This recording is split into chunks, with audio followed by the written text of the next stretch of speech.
Wewe Wilson Huruma, wewe mchambuzi, sijui mchambuzi gani rafiki yangu? Kwanza alikupa wewe ithibati kwamba wewe ni mchambuzi ni nani? Huo uchambuzi umechambulia wapi? Nani amekudhibitisha kwamba wewe ni mchambuzi? Yaani una vigezo vya kuwa mchambuzi.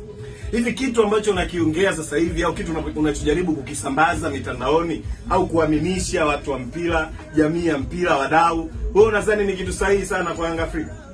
Hivyo nadhani Yanga wanavyokaa kimya, tukiamua kukufanyia jambo wewe, wewe utakuwa salama? Wewe uone kama unaichafua Yanga Afrika? Na hii unajua sio Yanga Afrika peke yake inayochafuka. Kwa sababu hiki wanachokifanya, siza nikwambie, mpaka mamlaka za soka wanaichafua. Yaani anaonesha kwamba katika mechi ya Yanga eti kuna mambo ya kubeti. Si umeelewa?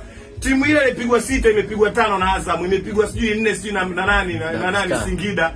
Yaani imefungwa 6 na Yanga Afrika mnaanza kuongea masuala sijui ya kubeti mnayohusisha. Oya, kila siku sisi tunakuangalia Wilson Huruma. Yaani kama mpira umekushinda, kama unahisi hizo kodi unazolipiwa, hizo vibahasha hela za mafuta unazopewa ndo zinakutoa akili kiasi hicho mpaka unajisahau majukumu yako na jinsi ya kufanya kazi yako.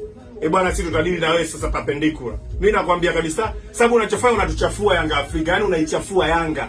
Brand ya Yanga unaichafua. Na hili jambo mimi nakwambia tutakutia mahakama, tutakupeleka mahakamani. Mimi nakwambia kabisa, kama wanakukalia kimya, mimi siwezi kukalia kimya. Wilson Huruma nakutaja. Sawa, cheza na vitu vingine, sio Yanga Afrika. Sasa hivi tumetulia, tumejipata, tuna umoja, sawa, tumewekeza, tuna viongozi smart, ndio maana unaona tunafanikiwa. Sio kama sisi bahati nasibu ndio lute kama nyinyi. Mimi nakwambia ukweli kabisa, hiyo timu yako inakupa maelekezo kwa ajili ya kuichafua Yanga kwenye mitandao. Nakwambia ukome, yani ukome. Na wewe usi wako umekaa kama sijui kitu cha maiti. Oya, hebu utuache kabisa, utuache ndugu yangu. Hii Yanga Afrika ujue.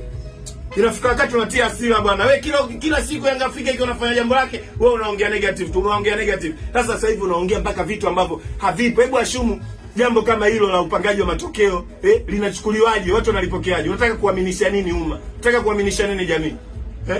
Ifike wakati mimi nakwambia ujitafakari, ujiangalie, unadili na Yanga Afrika, udili na makolo. Si atuchekagi na kima. Tutakuja kukubadilikia afu usiamini wala nini.